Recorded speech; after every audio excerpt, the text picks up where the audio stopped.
Bonsoir à toutes et à tous. Je vois qu'il y a des gens qui sont debout au fond. On peut rajouter des chaises si vous voulez. Plutôt que vous restiez debout toute la soirée. Il y a des chaises qui sont là-bas et on peut vous les amener pour que vous puissiez vous asseoir.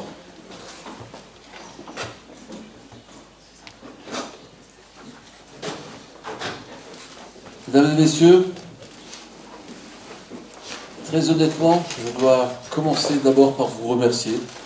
Vous remercier d'être venus à un rassemblement qui ne disait pas les tenants et les aboutissants de celui-ci, puisque malheureusement, et c'est le cas des Juifs en France aujourd'hui, mais c'est aussi le cas des Israéliens dans le monde, on a de grandes difficultés à pouvoir vous annoncer qui sont nos invités.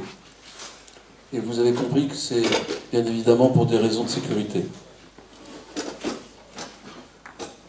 Conjointement avec le Fonds social, le CRIF et le Consistoire, nous avons décidé de commémorer les atrocités du 7 octobre sur une longue période et qui commence aujourd'hui précisément avec une venue qui était pour nous inattendue, celle du ministre plénipotentiaire de l'ambassade d'Israël, M.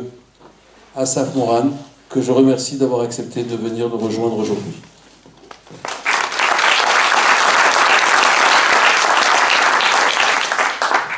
Cette première manifestation de commémoration, de triste commémoration, va être suivie d'autres événements dont on vous fera prendre connaissance dans les prochains temps, mais d'ores et déjà, je vous demande de noter dans vos agendas les dates du 30 septembre, où nous recevrons en plus des familles d'otages qui seront là pour aller en particulier au Parlement européen, du 7 octobre, où nous aurons à la fois la possibilité d'entendre un virtuose alsacien, un pianiste virtuose alsacien, M.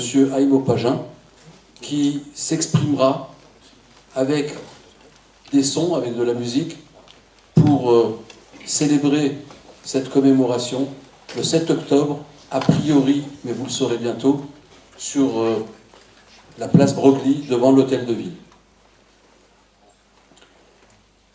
Les autres événements seront des événements qui seront également le 7 octobre, normalement à la région, mais ça je pense que Pierre Haas vous le confirmera tout à l'heure.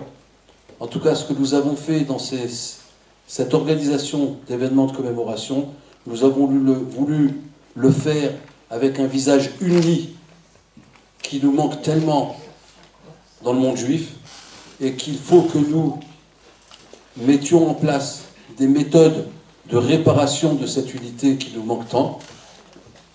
Toutes ces manifestations sont conjointement organisées. Nous, au consistoire, évidemment, ces manifestations sont tellement plus faciles à organiser pour nous, mais je veux que vous sachiez que parmi les manifestations que nous organiserons, il y en a deux qui seront très importantes pour nous, ici au consistoire. Vous savez que le consistoire s'occupe du culte, et c'est à nous de respecter les choses sur le plan cultuel. Et sur le plan cultuel, il y a toujours deux périodes, ou plutôt trois cette année, dans le calendrier juif. Ces trois périodes, c'est la fin du Kaddish, le 11e mois, c'était il y a 2 semaines. Le 12e mois, qui est la fin de l'année de deuil de tous ceux qui sont tombés le 7 octobre. Ce sera le vendredi avant Rosh Hashanah. Ce vendredi-là, nous ferons un office commun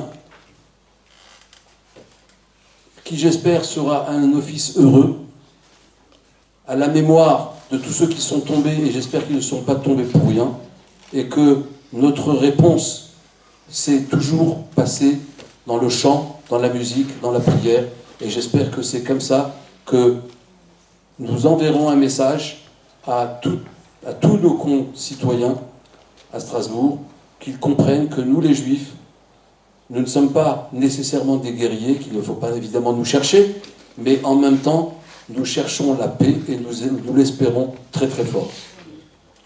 Voilà. Sans tarder, je vais passer la parole à Thierry, qui lui vous présentera autrement que moi Monsieur Assaf Moran, qui est notre invité d'aujourd'hui pour cette première cérémonie de commémoration.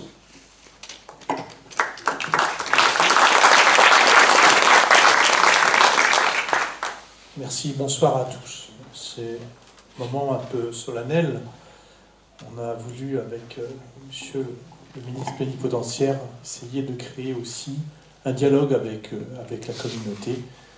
Et donc, vous aurez l'occasion, après le discours liminaire du ministre plénipotentiaire Assaf Moran, vous aurez l'occasion de dialoguer avec lui. Assaf Moran est donc ministre plénipotentiaire à l'ambassade d'Israël à Paris. Ça veut dire qu'il est le numéro 2 de l'ambassade. L'ambassadeur qui est arrivé au mois d'avril s'appelle Joshua Zekra. Pardon. Je l'ai appelé Monsieur Ramon pendant longtemps, maintenant je m'appelle Monsieur Moran.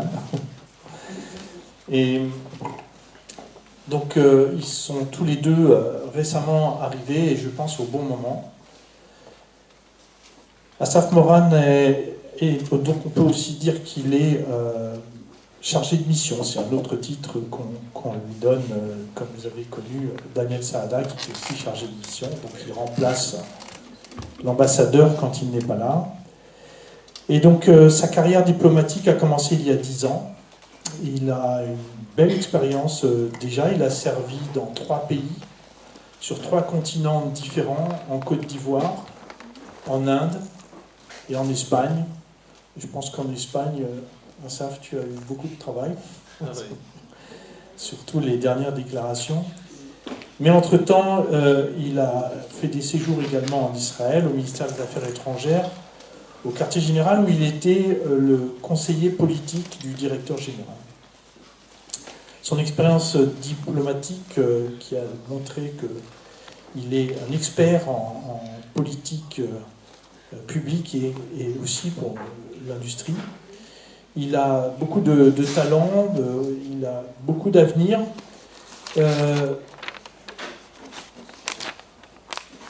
Il est diplômé de ce qu'on appelle Sciences Po en France. Et bon, je pense qu'on le reverra dans des hautes sphères. Si je puis me permettre aussi, il est passionné de basketball, c'est pas étonnant pour un Israélien, et puis on va l'emmener à la SIG. Et passionné de photos, et ça c'est un point commun que nous avons partagé hier soir. Donc je laisse la parole à Assaf Moran. Merci Thierry. Vous avez pris le début de mon discours. Madame, Monsieur le Président, le Grand Rabbin, chers amis, tout d'abord, avec votre permission, je vais commencer par me présenter. Je m'appelle Assaf Moran, marié à 13 ans, et un père fier de Ori 11 ans et de Noya 9 ans. La raison pour laquelle je commence toujours par cela, c'est parce que je crois aux relations personnelles. Mais aussi parce que la carrière d'un diplomate, c'est tout d'abord sa famille qui l'accompagne à travers le monde et de qui est en fait plus la toucher. Après avoir effectué des missions diplomatiques en Côte d'Ivoire, en Inde et en Espagne, j'ai pris mes fonctions depuis le mois de juillet à Paris en qualité de ministre plénipotentiaire, vice-ambassadeur d'Israël en France. Et je suis très honoré et heureux de pouvoir contribuer au renforcement des relations entre Israël et France. Je saisis cette occasion pour remercier la communauté juive de France du rôle prépondérant qu'elle joue dans l'approfondissement de ces liens d'amitié indéfectibles et aussi saluer sa solidarité sans faille à l'égard d'Israël. À mon arrivée, je peux mesurer ce soutien incroyable dans la communauté juive française à l'équipe olympique israélienne qui a aidé à hisser le drapeau israélien sur la scène internationale tout étant un symbole de fierté et de force pour la communauté juive du monde entier. Chers amis, votre communauté à Strasbourg, berceau du judaïsme français, est très importante à nos yeux. Je sais que vous avez été éprouvés depuis le 7 octobre par un regain des actes antisémites. Je sais cette occasion pour remercier aussi le gouvernement français pour son engagement à assurer la sécurité et la sûreté de la communauté juive, en parole, mais aussi en acte. Le 7 octobre laissera une trace indélébile dans l'histoire d'Israël et du peuple juif. L'extrême barbarie des attaques terroristes du Hamas marquera des générations intérieures. L'explosion du nombre des actes antisémites en France, notamment depuis le 7 octobre, est un phénomène de plus indiquant. Sachez qu'Israël est à vos côtes et je souhaite maintenir un dialogue constant avec toutes les communautés juives de France. Il faut rappeler que le pogrom du 7 octobre est arrivé dans le contexte de libération de la parole antisémite largement diffusée dans la sphère publique et nous sommes aujourd'hui confrontés à un défi immense face à la déformation et la négation des atrocités commises à le 7 octobre. La diabolisation des juifs est ambiante dans le monde arabe, mais aussi dans une partie de l'Occident et le contexte d'explosion de l'antisionisme insupportable, querelle d'un antisémitisme caressé. Comme l'écrivait le philosophe Vladimir Yankelevitch en 1971, l'antisionisme donne la permission d'être démocratiquement antisémite. Le Moyen-Orient a toujours suscité des émotions et des opinions contradictoires sur la scène internationale. L'État d'Israël ne fait pas exception, et les Israéliens savent mieux que personne utilisait ce droit à la contestation. En Israël, comme en France, nous croyons en la liberté d'expression. C'est d'ailleurs l'un des fondements les plus précieux de nos démocraties. Cependant, délégitimer l'existence de l'État d'Israël, appeler à sa destruction, remettre en cause son droit à légitime défense et son devoir à défendre son peuple révélé, un antisionisme primaire aux conséquences lourdes de sens. Ici même à Strasbourg, et c'est pour la deuxième fois, le festival de cinéma israélien Shalom Europe, qui devait se tenir du 8e au 10e de septembre, a été annulé à la suite de pressions et de menaces des activistes anti-israéliens exercées sur les organisateurs et son personnel. Hier, j'ai évoqué ce sujet lors de ma rencontre avec la préfète de région Grand Est et sa réaction à cette annulation a été très claire. Madame, Monsieur, en ces mois et jours difficiles, face à la montée mondiale de l'antisémitisme et de son nouveau visage antisionisme, Israël mène une bataille multifront contre l'axe iranien via le Hamas, le Hezbollah et le Houd, les 3 H, qui cherchent à nous anéantir. Merci. Hier, le chef de Hamas a affirmé que le mouvement islamiste palestinien était prêt pour une longue guerre d'usure contre Israël, dans un message aux rebelles Houthis du Yémen qui ont mené ce dimanche une rare attaque au missile sur le centre d'Israël. Il a salué le soutien des groupes alliés en Irak, au Liban et au Yémen et promis de vaincre Israël. Je tiens à rappeler ici les objectifs d'Israël. La défaite de Hamas et le retour de tous les otages. Il est souligné que la défaite de Hamas n'était pas seulement un intérêt israélien, mais une nécessité humanitaire pour l'amélioration de la situation à Gaza avec l'élimination de Hamas. Aussi sur le front du Nord, Israël a averti pendant des mois qu'ils ne pouvaient plus tolérer la présence de Hezbollah le long de ces frontières. À la suite du pogrom du 7 octobre, et que si une solution diplomatique n'était pas trouvée, ils se tourneraient vers l'action militaire. Et c'est, dans le but de repousser la Hezbollah vers le nord et permettrait quelqu'un de 70 000 Israéliens évacués de rentrer chez eux et toute sécurité. Hier, le premier ministre israélien a rappelé l'émissaire américain à la nécessité d'un changement radical de la situation de sécurité dans le nord et les changements de tir entre le groupe terroriste chiite libanais de Hezbollah et l'armée israélienne sont quasi quotidiens depuis près de 1 an. Jusqu'à présent, les affrontements à la frontière ont causé la mort de 26 civils de côte israélienne, ainsi celle de 20 soldats et réservistes de l'armée israélienne.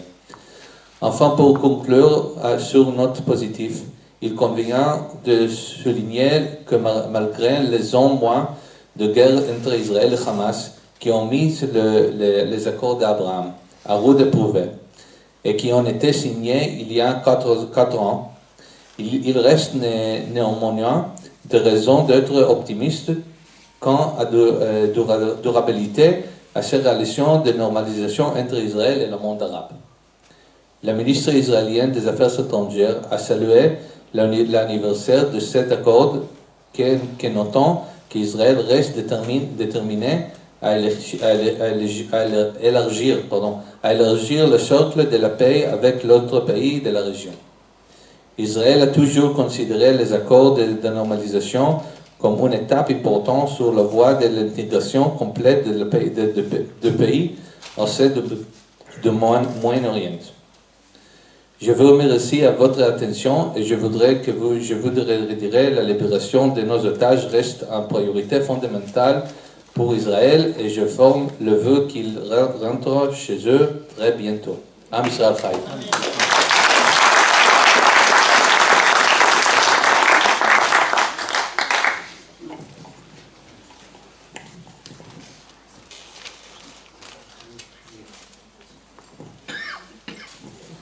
Bien, je crois que Monsieur le ministre est disposé à répondre à vos questions. Si quelqu'un souhaite en poser une, le micro est à votre disposition.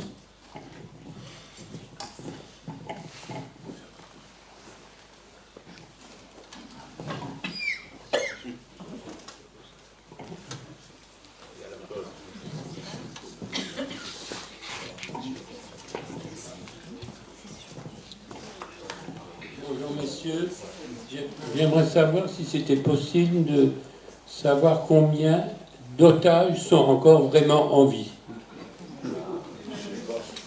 C'est un sujet difficile à dire, à définir, mais malheureusement, ils sont prêts à tuer les otages si Israël continue, et d'après moi, Israël ne peut pas s'arrêter. Quel est votre avis? Qu'est-ce que vous en pensez? Et quelle est la suite à donner à tous ces événements? Entre autres, sachez qu'aujourd'hui, encore ce soir, excusez-moi, il y a encore des bips qui ont explosé. On ne sait pas ce qui est arrivé aux Iraniens. Les Libanais, on ne sait pas ce qui est arrivé, ce que c'est. Voilà. Certainement que vous avez plus d'informations que moi.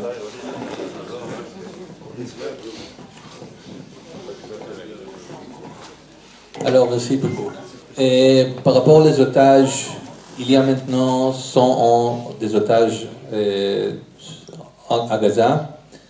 L'estimation de l'armée israélienne, c'est que approximativement 70 sont vivants. On a compris. Et 3 sont morts. 30 sont morts. Et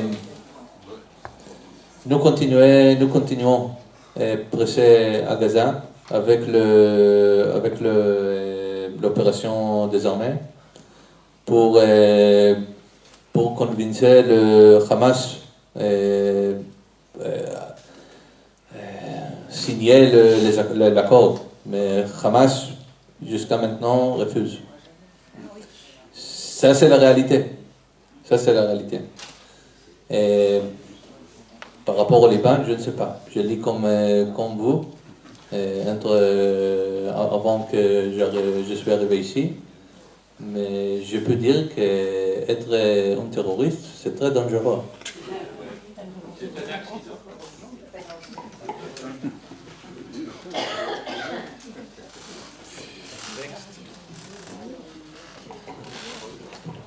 Je voudrais poser une question à M. Moran, qui est un peu plus politique. On entend tous les jours en France de l'hostilité, bien sûr de l'antisémitisme, mais de l'hostilité vis-à-vis d'Israël, qui est très forte dans les partis d'extrême gauche particulièrement. Donc j'ai deux questions. La première, est-ce que d'après toi, on a beaucoup d'amis en France? Et la deuxième, puisque M. le ministre est venu pour faire une tournée au Parlement européen, quelle est la température en Europe vis-à-vis d'Israël? Alors, sur l'extrême gauche, ou l'environnement politique en France maintenant, le LFI présent le nouveau antisémitisme en France. Et c'est que, comme je dis dans mon discours, que l'antisionisme, c'est le nouveau antisémitisme. Ça, c'est vrai. Ils sont très fiers à cette politique. C'est clair. Et vous connaissez mieux de moi les noms de le grand antisémitisme là-bas. Mais ça, c'est la réalité. Mais je peux dire que la relation entre Israël et France, en général, est à une étape très bien maintenant. Nous sommes très proches.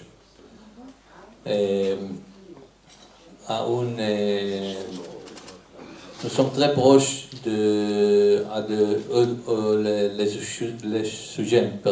les sujets stratégiques.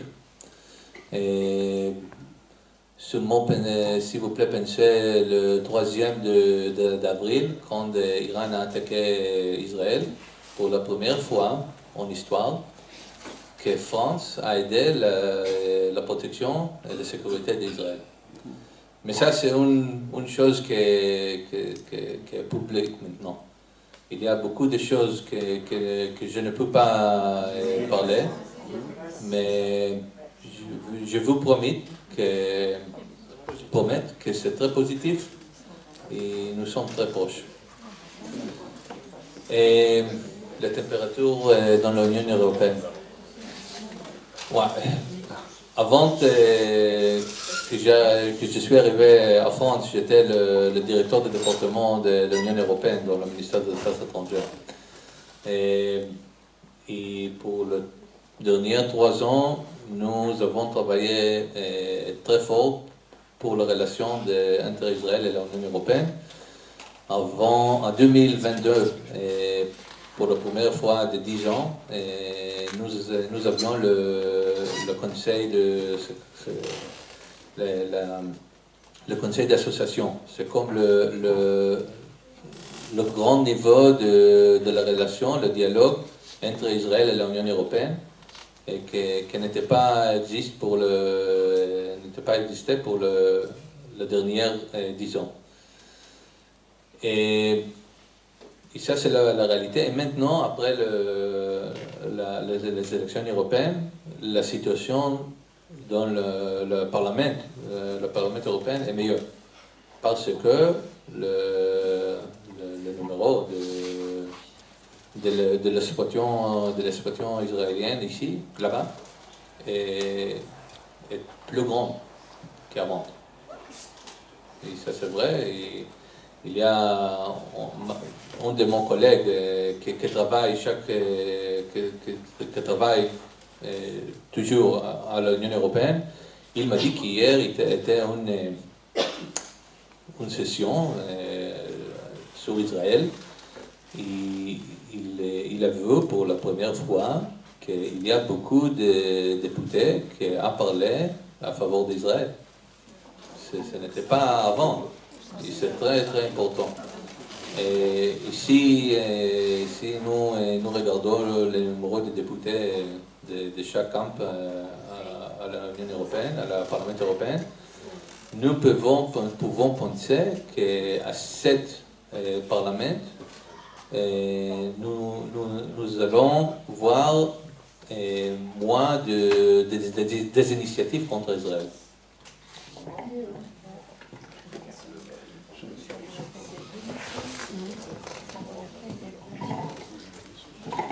C'était pour rebondir, c'est rassurant ce que vous avez apporté. J'ai une question par rapport, ça on ne peut pas tout dire, c'est bien pour la sécurité.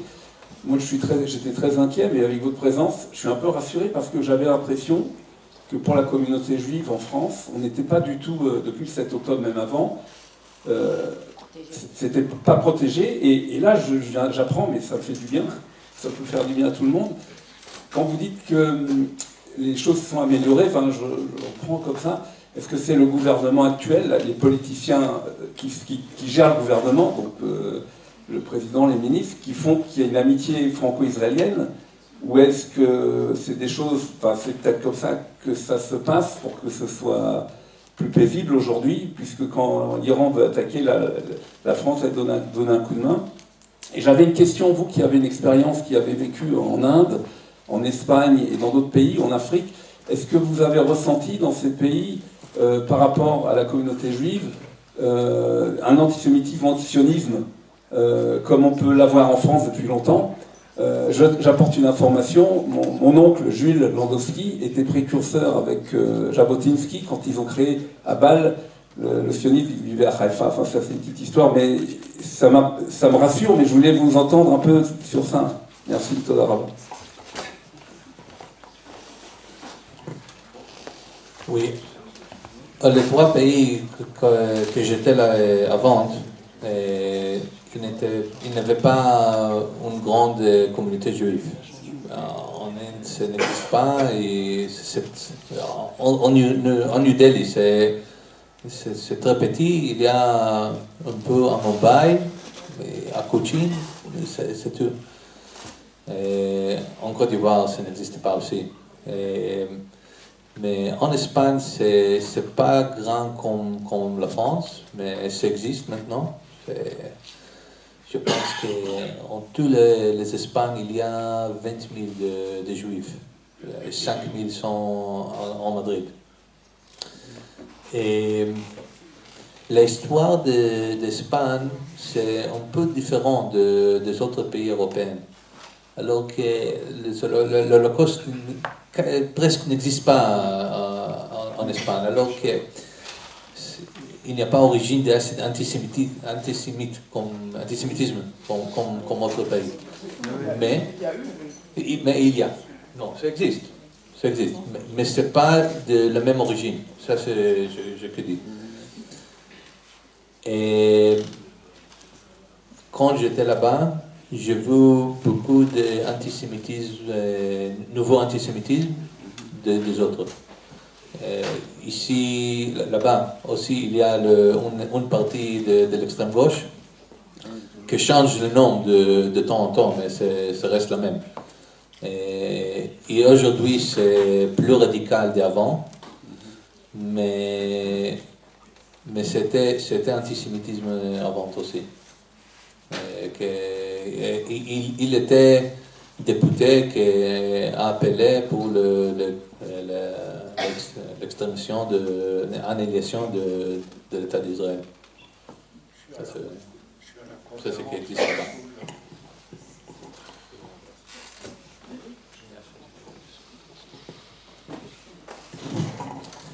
Oui, j'avais une question par rapport aux informations qui circulent en France, qui sont évidemment très souvent marquées par un biais anti-israélien et qui touchent beaucoup la jeunesse. Une grande partie de la jeunesse est sensible à ces paroles. Et alors que nous avons en France justement la plus grande communauté juive d'Europe, qui est prête à relayer et à contrer ces informations, mais qui malheureusement n'est pas assez mobilisée.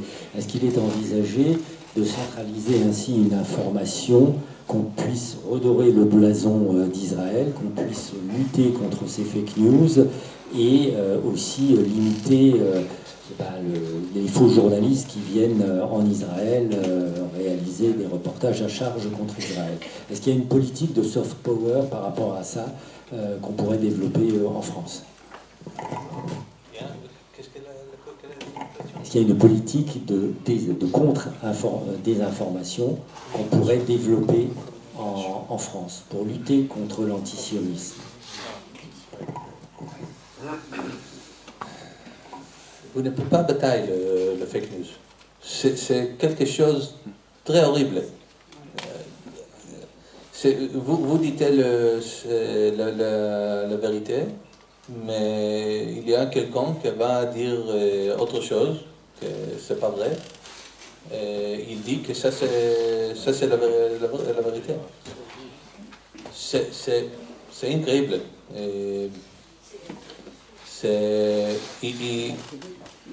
Juste nous pouvons continuer et donner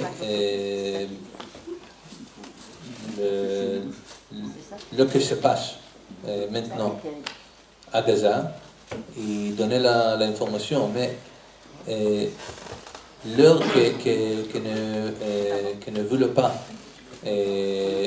reconnaître la réalité, on ne peut pas dire alors rien. Nous chaque fois, nous présentons les photos et l'évidence de ce qui se passe à Gaza. Mais il y a journalistes, il y a des leaders, il y a politiciens qui ont dit non, moi je suis différent. Et ça c'est la vérité. Alors, il veut croire comme ça. Est-ce qu'ils sont payés par le Qatar, ces gens-là?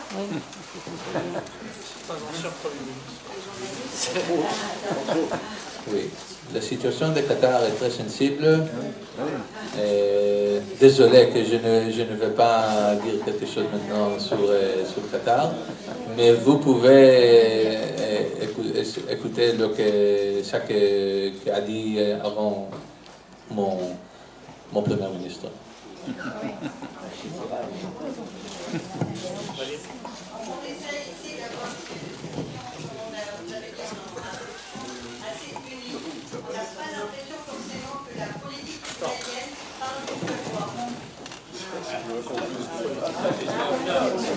Ici en France, la communauté juive essaye de parler d'une seule voix. Mais la politique israélienne est un petit peu discordante. C'est un petit peu difficile de tout suivre et d'être unis ici et de voir ce qui se passe là-bas en restant sur nos positions, en sachant que Netanyahou prend cher, quoi. C'est lui qui attire tous les regards.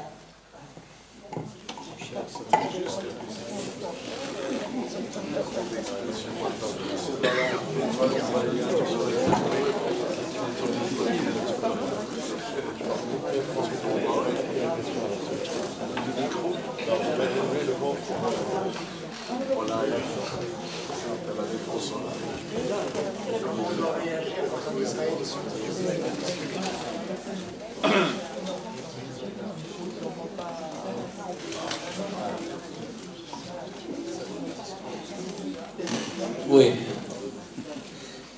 c'est quelque chose de très politique en Israël maintenant.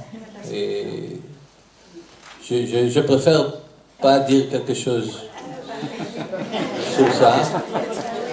Mais je peux dire, je peux dire une chose. Et nous sommes en Israël une démocratie. La seule démocratie dans le Moyen-Orient. C'est pas facile. C'est pas facile d'être en démocratie. C'est pas facile d'être en démocratie dans le Moyen-Orient. Mais nous bataillons chaque jour pour rester en démocratie. Et je ne parle pas d'un camp ou d'autre. C'est la société israélienne en complet, de la gauche et de la droite, qui veut rester en démocratie. Et la discussion publique entre les deux côtés, c'est la démocratie.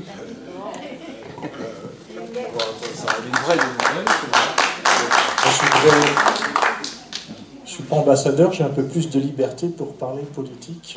Pas encore. J'ai noté, je suis quand même impliqué encore un petit peu en politique, j'ai noté qu'en Israël, il y a une coalition qui s'est faite pour gouverner, où la droite nationaliste et la droite centriste et traditionnelle ont fait une coalition. Qu'est-ce qui se passe en ce moment en France? Ça, c'est le premier constat. Qu'est-ce qui s'est passé en Suède, où le gouvernement était composé de gens de droite, mais avec l'appui à l'Assemblée des gens d'extrême droite? Qu'est-ce qui s'est passé en Hollande? Qu'est-ce qui se passe maintenant en Allemagne? C'est un phénomène. Mais quand c'est Israël, c'est pas juste. Pourquoi? Parce qu'on a été les victimes de l'extrême droite et qu'on n'a pas le droit d'avoir des opinions nationalistes. Mais je voudrais peut-être poser la dernière question qui va être assortie d'une information. C'est le hasard, certainement, mais Asaf, à l'étage au-dessus, il y a un représentant de l'agence juive et un représentant du ministère de l'intégration en Israël qui sont là. Après ce discours, vous pourrez peut-être encore aller les voir, ils sont là jusqu'à 20h. Ouais. Fais la pub. Ouais. Et ma question, justement, c'est sur l'Alia. La première, c'est est-ce que depuis le 7 octobre, en Israël, peut-être de manière paradoxale, l'Alia augmente, d'ailleurs avec l'immobilier? La deuxième question, moi je suis un ashkénaze pessimiste comme certains ici, et j'ai toujours, on parlait avec Maurice, toujours dormi avec le passeport sous l'oreiller. Donc est-ce qu'on nous attend en Israël si on doit partir?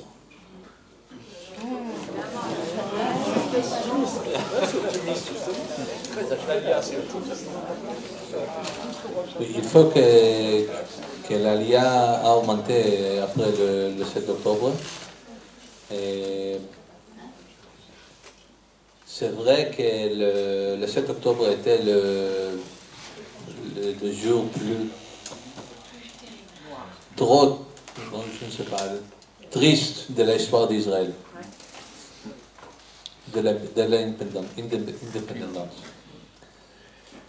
Mais je pense que aussi c'est évident qu'il n'y a pas autre pays plus sécuritaire pour les Juifs dans le monde autre d'Israël. La vérité. Et ici, une attaque comme était le 7 octobre contre Israël, peut-être, c'est possible que ce serait à tout le monde. Alors qu'Israël reste le lieu plus sécuritaire pour les Juifs à tout le monde. Amen.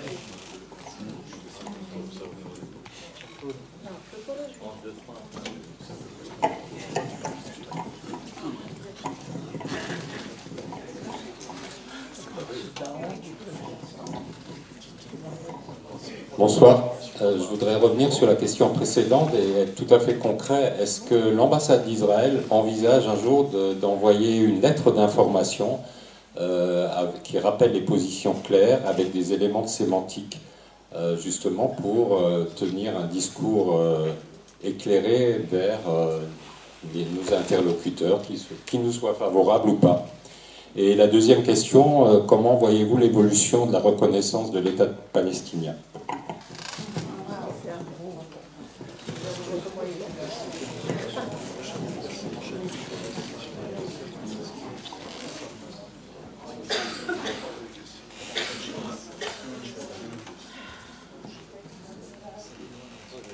Je ne voudrais pas me faire l'avocat du diable parce que je suis trop inconditionnel de la cause d'Israël, mais j'ai un souvenir d'une dame qui s'appelait Golda Meir et qui disait qu'elle ne pourrait jamais pardonner aux Arabes de nous obliger à tuer leurs enfants. Et cette phrase, pour moi, elle a marqué ma vie. Et je dirais qu'aujourd'hui, je sais que quand on tue des Juifs et quand on tue des Israéliens, on danse dans les rues des pays arabes. Et je sais qu'en Israël, Dieu bénisse, et je ne suis pas religieux, mais je le dis quand même, il n'y a personne qui danse dans les rues parce qu'on tue des enfants. Je suis même persuadé que la plupart des mères juives du monde sont horriblement tristes de ce qu'on est obligé de faire subir aux enfants de Gaza, aux enfants qui souffrent. Et je dirais un petit regret, parce que quand on veut contrer les fake news, comme tu dis, on n'y arrivera jamais. Mais par contre, je trouve que si on entendait un peu plus des Israéliens, des politiciens israéliens, dire à quel point on a mal au cœur d'être obligé de faire ce qu'on est obligé de faire. On n'a pas voulu ça. On est tellement, on n'a pas voulu. Mais je pense qu'au niveau de cette fameuse image où on veut nous traîner dans la boue, dire un peu plus souvent qu'on a de la peine d'être dans cette situation, serait peut-être bienvenu. Mais malheureusement, c'est pas dans l'air du temps.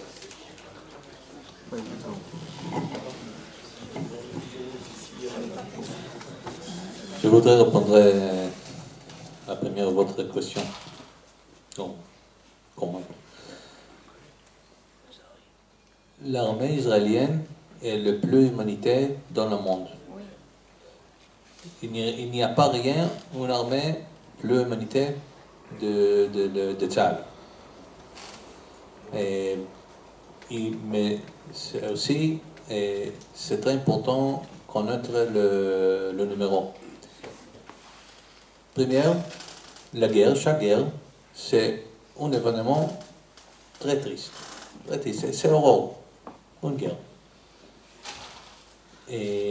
Mais à Gaza, si nous prenons le numéro de Hamas de 40 000 de morts, et chaque mort est aussi triste, mais ça c'est le numéro de Hamas, que normalement on mettait le numéro. Mais si nous prenons ce numéro, le numéro de Tzahal, de terroristes qui sont tués, c'est presque de 20 000. C'est un de un. Okay? Un terroriste pour un civil. Et chaque civil c'est triste. Mais c'est le meilleur numéro de toutes les guerres jusqu'à maintenant à l'époque moderne. À Syrie, à Mossoul, c'était un de 4. Un terroriste pour 4 civils. Alors, ça c'est évident que notre armée est le trait humanitaire dans le monde. Mais nous sommes les seuls à être persuadés, il faut persuader les autres. Mais c'est comme je dis avant, de la fake news. Il qui ne veut pas prendre la réalité, vous ne pouvez pas lui expliquer rien. Et c'est ça. Le sol est à le ciel. Il va dire non. Ça, parce qu'il ne veut pas dire rien. Autre chose. Et les deux questions. Nous avons beaucoup de réseaux sociaux où nous nous avons beaucoup de désinformation chaque jour. Chaque jour, nous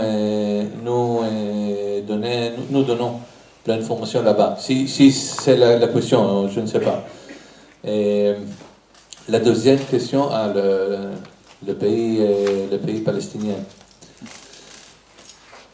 Comme je sais, la politique de notre gouvernement n'a pas changé durant les dernières années, les derniers ans. Et la solution des deux pays reste comme une solution, un résultat de la négociation entre la Palestinienne et l'Israélien. Mais pour ça, vous devez que l'autre côté arrive à la table des négociations. Voilà. Je vais demander au grand rabbin de bien vouloir conclure. Il ne le savait pas, mais maintenant il le sait. Mais avant cela, je voudrais vous faire deux remarques qui, à mon sens, sont très importantes parce que nous avons entendu beaucoup de questions d'ordre politique intérieur, d'ordre politique extérieur, d'ordre géopolitique, d'ordre communication. Toutes ces questions sont justes. Je vous rappelle juste une chose, c'est que tout au début du 7 octobre, quand nous faisions des rassemblements tous les soirs sur le parvis, un des soirs qui était le dernier soir de nos rassemblements au mois de novembre, j'avais appelé votre attention sur le fait que nous allions être inondés de fake news et qu'il fallait qu'on fasse attention. C'est le cas, tout le monde en est conscient. On n'a pas senti le mouvement de bascule arriver, mais c'est vrai que ce mouvement de bascule avec une inversion des valeurs, la nazification du peuple juif, pas que seulement du peuple israélien, qui s'est introduite dans nos vies de manière tout à fait insidieuse, est un vrai problème. Mais le grand problème, ça c'est la deuxième chose que je voulais dire, regardons-nous, où sont nos enfants? Où sont nos jeunes? Avant de commencer à se poser des questions sur comment, pourquoi, qui va parler, qui va écrire, la première chose que nous devons nous poser, c'est qui sont nos enfants? Où sont nos enfants? Nous avons formé des générations de consommateurs. Et j'ai très peur que ces consommateurs deviennent nos consumateurs. Et donc je vous appelle à la vigilance pour que, dorénavant, vous incitiez vos enfants, notre jeunesse, à être présente dans toutes nos manifestations et bien plus en nombre. Tout à l'heure, Monsieur le ministre parlait de ratio à Gaza, où Israël est accusé, et nous sommes accusés de génocidaires. Il suffit d'ouvrir Facebook pour s'en rendre compte. Le ratio 1 sur 1, 1 pour 1, est un ratio infiniment petit par rapport à ce qui se passe dans les autres conflits. Mais notre ratio à nous, celui qui nous intéresse, celui qui doit nous importer, c'est le ratio que nous aurons ici demain. Et pas 1 sur 1, mais au moins 1 sur 1 entre nous et nos jeunes. Avant de conclure par le grand rabbin, je vais juste vous rappeler une chose, c'est ce besoin que nous avons de nous rappeler la mémoire de tous ceux qui sont morts le 7 octobre et depuis. Je passe la parole au grand rabbin. Merci Maurice. Alors, je suis vraiment pris au dépourvu, mais j'ai suivi avec beaucoup d'attention tout ce qui a été dit ce soir. Merci, Monsieur le ministre plénipotentiaire, de votre présence à Strasbourg. Là, je salue aussi la présence de Jean-Pierre, qui est resté à l'heure d'été encore. Et on est très heureux de te voir, Jean-Pierre, malgré tout. Voilà, on demandera à quelqu'un de te faire un petit résumé de tout ce qui a été dit ce soir, qui était fort intéressant, et j'étais très heureux de vous entendre aussi pouvoir vous exprimer. Alors, voilà, spontanément, ce qui me vient à l'esprit en guise de conclusion, et je vais faire aussi un petit peu mon grand rabbin, c'est-à-dire avoir une parole qui, j'espère, sera inspirante, mais inspirée aussi d'un beau texte que nous avons lu ce Shabbat, et qui m'a été tout simplement inspiré par tout ce que j'ai pu entendre ce soir. J'ai vu bien sûr beaucoup de questions, des questions qui traduisent des craintes, des angoisses, voilà, une certaine forme de stress. J'ai entendu des gens dire qu'ils ont été rassurés ce soir par la présence du ministre, par ses paroles. Et voilà, je crois que c'est exactement finalement, et au travers de cette action épouvantable qui a été menée le 7 octobre, et qui, d'une autre manière finalement, continue à s'inscrire au sein même de la société israélienne et plus largement du peuple juif, depuis le 7 octobre, c'est d'essayer de le fracturer, mais d'essayer aussi d'instiller d'une certaine manière ce doute, finalement, de nous faire douter, douter de nous-mêmes, douter de notre force, douter de notre identité. Alors, il ne s'agit pas pour moi de vous dire que là, on est plus fort quand on est arrogant, comme le disait le général de Gaulle, peuple sûr de lui et dominateur. Bien sûr, voilà, on sait qu'on est tout l'inverse de cela, l'arrogance n'a jamais grandi une personne, mais voilà, on doit avoir une certaine fierté, une certaine confiance. Voilà, moi je parlerai tout simplement de confiance. Voilà, confiance en notre histoire, confiance en notre patrimoine voilà, spirituel au sens large du terme, ne prenez pas forcément dans un sens voilà, religieux, mais aussi, et je pense que voilà, cette confiance, c'est celle-là que nous devons travailler. Pourquoi j'évoquais avec vous cette idée? C'est un débat qu'on a eu magnifique. J'aperçois le rabbin Yaakov Bar-Shichat. Voilà, c'est une manière pour moi, ça n'a rien à voir avec la conférence de ce soir, mais de le remercier pour tout ce qu'il fait à Strasbourg depuis qu'il est arrivé, et pour le magnifique Shabbat. On parlait de la jeunesse, je rebondis aussi, Maurice, sur ce que tu as dit. Non pas que je ne sois pas en partie d'accord avec ce que tu as dit, mais voyons le rabbin Bar-Shichat, c'est une partie de billard à 3 bandes, hein, et c'est l'expression de Maurice. Donc je fais cette partie de billard pour dire que voilà, notre jeunesse, elle a été très présente ce Shabbat à Strasbourg, dans un Shabbat dans lequel il était aussi question voilà, de répondre à notre manière aux attentats du 7 octobre, avec des jeunes qui sont venus, près de 100 jeunes de toute la France, et même pour une partie d'entre eux d'Europe, pour se rencontrer, pour pouvoir justement essayer de construire un avenir pour le peuple juif dans tous les sens du terme. Hein. C'était des jeunes célibataires, donc il y avait plusieurs fonctions à ce Shabbat. Ça a été une réussite extraordinaire. On a vu des jeunes passer un Shabbat exceptionnel, dans une ambiance incroyable, vraiment chaleureuse, où on est passé de l'ambiance du Shabbat à une ambiance plus festive le samedi soir, où je suis certain qu'il va y avoir de magnifiques rencontres. Je suis sûr qu'on va entendre de très bonnes nouvelles après ce Shabbat. Voilà, et donc ça c'est un très bon point. Pardon. Non, ça, je ne sais pas. Voilà. Maurice me dira sur moi, pas dans 9 mois, ça, je sais pas. Voilà, ça, voilà, ce qui se passe après le Shabbat me regarde pas. En tout cas, c'était un Shabbat vraiment, vraiment exceptionnel. Voilà, et pourquoi je vous parlais de ça? Parce que, au travers des conférences qui ont été données par le Rav Ben Chetrit, on a terminé ce repas de vendredi soir, ici même dans cette salle. On a eu un repas de Shabbat magnifique. Et on a quitté la salle à 1h30. Donc on s'est attiré les foudres du concert, mais c'est pas grave, ça valait le coup, franchement, pour ce qu'on a vécu le vendredi soir.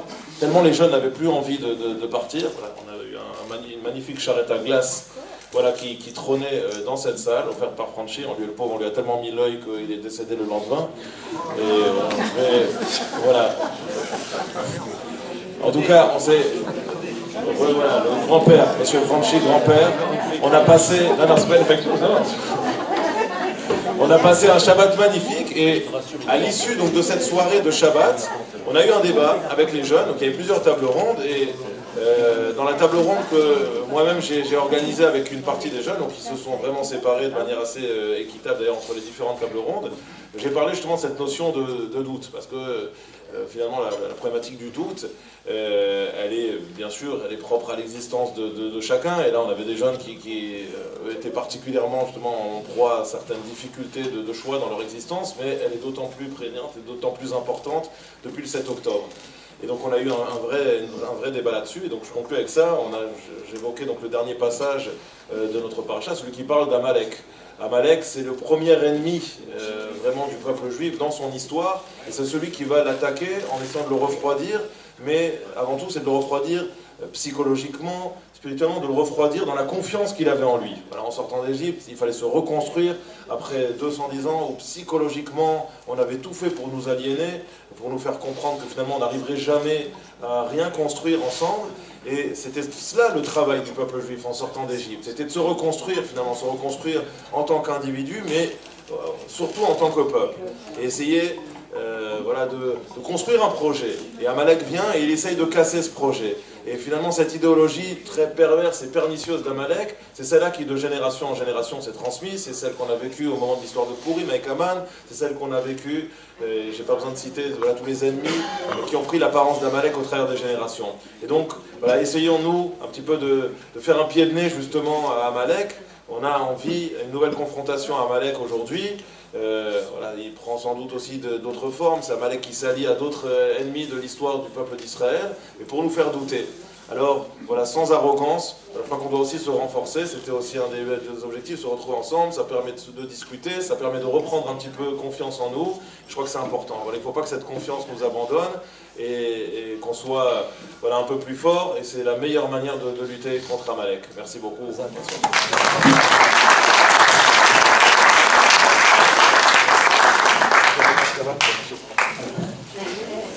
On donne rendez-vous pour la prochaine manifestation qui aura lieu le 30 septembre, ici même.